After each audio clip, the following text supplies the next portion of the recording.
Bom dia, nós vamos falar sobre o diagnóstico situacional da UBS do Marabaixo. O trabalho esse proposto pelo eixo de IESC, orientado pela professora Viviane Cardoso e realizado pelos alunos Cássio Tomás, Hugo Medeiros, Perseu de Paula, Pedro Gemac e Ravi Gabriel. Como introdução, nós temos o que é o diagnóstico situacional. E ele basicamente é o resultado obtido a partir da experiência e da coleta de dados diretamente com os profissionais do local em análise. Como objetivo aqui, nós temos a compreensão da realidade e a observação das necessidades locais a fim de estabelecer possíveis resolutivas para os problemas encontrados. O contexto realizado foi um contexto pandêmico, certo? Numa localidade relativamente distante do centro da cidade e que possui uma carência muito grande de atenção básica, principalmente. A data prevista para a realização desse trabalho foi do dia 15 de junho até o dia 15 de setembro. E a principal estratégia consistiu na coleta, organização e na análise de dados adquiridos no local da realização. Houveram também acompanhamentos semanais das principais práticas da UBS, adquirindo as informações pertinentes para o diagnóstico. Como territorialização, nós podemos falar sobre as principais características, que são energia elétrica. Ocorre o fornecimento de energia elétrica para a maior parte da população, só que é uma energia que acaba tendo algumas falhas, quedas e oscilações. Coleta de lixo ocorre a partir das 7 horas da manhã, nas terças, quintas e sábado. A água, ela também tem saneamento de água através de encanação, porém é um tratamento duvidoso, porque muitas vezes a água ela chega com a coloração meio barrenta. O transporte público é o ônibus, porém a população também utiliza muito carro e moto, assim como bicicletas. No quesito da criminalidade, nós tivemos muitos dados referentes à estatística de órgãos públicos. Porém, os profissionais que trabalham na UBS nos deram informações sobre como é que acontece. E na parte interna do bairro como um todo, no Marabaixo 2, do 3 e o 4, é onde acontece maiores índices de criminalidade. Aqui nós temos a Avenida 17 do Marabaixo, em que a gente consegue prestigiar a mudança brusca da urbanização. Uma hora que no início dela ela está urbanizada, ela está pavimentada, só que depois ela hibridiza, ela muda e se transforma para estrada de chão, certo? E a população ela convive com esse meio. Isso pode trazer problemas respiratórios e tudo mais. Aqui nós apresentamos um bairro com bastante arborização, contribui bastante para minimizar a sensação térmica. O bairro ele é calmo, não há muita poluição sonora. As casas variam com construções de madeira e alvenaria, prevalecendo a alvenaria na parte mais da entrada do bairro. Os principais meios de transporte são ônibus, bicicleta e o carro. Na Rua 7ª, nós percebemos um nível de urbanização bem maior, com praças, alguns prédios mais populares e também a questão da presença de uma quadra, um ginásio de esportes, mas ainda assim, nessa mesma rua, no final nós percebemos a falta de urbanização novamente, em que ocorre não só a estrada de chão, como também a localização de poças de água, de lama. Não é difícil encontrar lixo a céu aberto, e há uma carência muito grande de saneamento básico nessa localidade, assim como áreas alagadas. Aqui nós temos a presença de muito lixo, tanto na Avenida 18, como exemplo, como também na Avenida 12, em que na extremidade das vias nós temos o acúmulo desse lixo. No que se diz sobre a unidade básica, o prédio, nós vemos que é um prédio recente, certo? Com uma boa estrutura, é organizado e tem é bem acolhido, faz um bom acolhimento.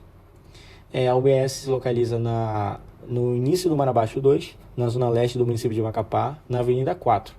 Ela abrange os bairros do Marabaixo 1, 2, 3 e 4, Goiabal, Cabralzinho, quilômetro 9, uma parte dele, Ela foi criada em 2009 no bairro do Cabralzinho, porém a demanda foi tão grande que foi necessário construir um prédio maior, mais organizado para esse tipo de atendimento.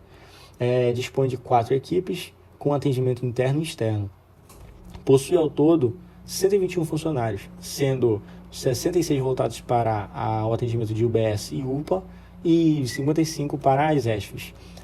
Essa unidade ela trabalha também como UPA, né? E o seu horário de funcionamento varia do dia, vai das 8 horas da manhã até meia-noite, de segunda a domingo. E a UBS, a atenção básica, ela funciona das 7 da manhã até as 17 horas, de segunda a sexta. Aqui nós temos um mapa de fluxo de atendimento, em que a partir da recepção há uma triagem pelo SAMI e há um acolhimento, né? Se for uma consulta de emergência, vai ser direcionado para a consulta de emergência, e se for acolhimento de rotina, também vai seguir os processos necessários. Aqui nós temos os serviços oferecidos pela UBS: atenção à saúde, recursos humanos, ginecologia. A questão da zoonose é limitada, limita-se a malária, filariose, chagas e leishmaniose, sendo que as coletas são feitas e somente a análise de malária e filariose é feita lá. Outras são enviadas para outros laboratórios externos. A questão de saúde mental também só dispõe de psicólogo, e questão de reabilitação, só fisioterapeuta. Aqui outros serviços ofertados. E para finalizar, nós temos a marcação de consultas, atendimento de referenciamento adequado, responsável e tudo mais. Aqui nós temos a planta baixa da unidade, sendo que o térreo ele possui bastante estrutura para o atendimento, porém há um problema previsto aqui, que é por conta da acessibilidade ao primeiro andar, que é uma escadaria, e isso pessoas com deficiência têm dificuldade. Aqui nós temos a recepção, a parte interna da recepção. Nós temos também consultório médico, laboratórios, outras fotos também da estrutura, certo? Consultório de psicologia, farmácia. Aqui nós temos a escadaria para o acesso ao primeiro andar e os arquivos das ESFs, certo? E no que diz respeito às ESFs, nós temos 4, a 011, 048, 066 e 075, né? E trabalha com várias consultas médicas, pré-natal, vacinação, teste rápido. E a NASF ela foi retirada da unidade. Existia a NASF antes, foi retirada por conta da pandemia, que trouxe muita dificuldade nessa utilização correta da NASF. A ESF 075, ela tem esse corpo de profissionais, ela está ativa, certo? Abrange a área do Marabaixo 2, o número de famílias atendidas é de 185 e o número de pessoas atendidas é de 743. E esse é o mapa de abrangência dos ACS. Aqui nós temos a situação de mercado e dentre as piores situações está o desemprego. Outros dados também sobre saúde, sobre escolaridade. Aqui a ESF 066 abrange essa área do Marabaixo 3, como você vê no mapa, há uma distribuição de acesso dessa maneira. Ela está em atividade no período que nós trabalhamos lá, nós fizemos a pesquisa lá. E também o número de famílias que atende é de 474 e o número de pessoas ao todo é de 1.896. Aqui nós temos condições de saúde geral dessas pessoas, e o uso de álcool é um dos que mais se prevalece, seguido também de hipertensão. Outros dados também ainda dessa população que é atendida. A ESF 011 possui esse corpo de profissionais, porém não possui médico, e por conta disso, essa dificuldade de conseguir o médico, não estava em atividade externa, só na parte interna da UBS.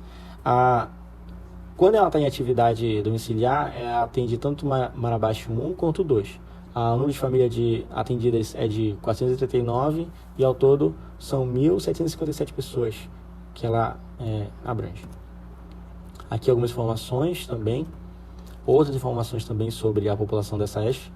Aqui nós temos a ESF 048, que também não estava ativa com atendimento domiciliar, porém tem médico, só que era por outra circunstância. Era a questão da enfermeira-chefe que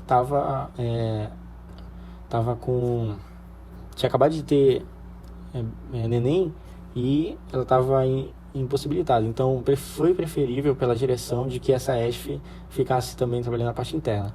Porém, essa ESF abrange Goiabal, Cabralzinho e quilômetro 9 das linhas A a H.